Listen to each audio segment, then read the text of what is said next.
পৃথিবীতে সবচেয়ে অবহেলিত সম্পর্কের নাম ভাই বোনের সম্পর্ক। মনে মনে ভাবছেন আজ হঠাৎ কেন এ কথা বললাম? সেই দিন তো মধুর সম্পর্কের কথা বললাম। তাহলে এই কথাগুলো শুনুন, বাস্তবতার সাথে মিলিয়ে নেবেন। দেখবেন বাবা মা মারা যাওয়ার পর থেকেই বোনেরা ভাইদের কাছ থেকে বিচ্ছিন্ন হয়ে যায়। কারণ বাবা মা মারা যাওয়ার পর বোনদের খোঁজ খবর ভাইরা তেমনভাবে নিতে পারে না।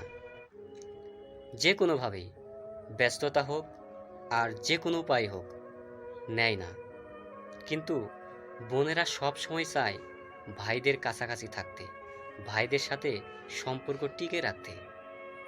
বোনেরা এক সময় পরিবারের বিরুদ্ধে যেও যদি ভাইদের সাথে সম্পর্ক টিকে রাখতে হয়, তারপরেও তারা টিকে রাখার চেষ্টা করে। কিন্তু ভাইয়েরা কখনোই বউদের সাথে ঝগড়া করে বোনের সাথে সম্পর্ক টিকে রাখার চেষ্টাও করতে পারে না। এই কষ্টগুলা বোনেরা সারা জীবন বয়ে বেড়ায়। কারণ ভাইয়েরা বোনদের ভুলে গেলেও বোনেরা ভাইদের কখনোই ভুলতে পারে না।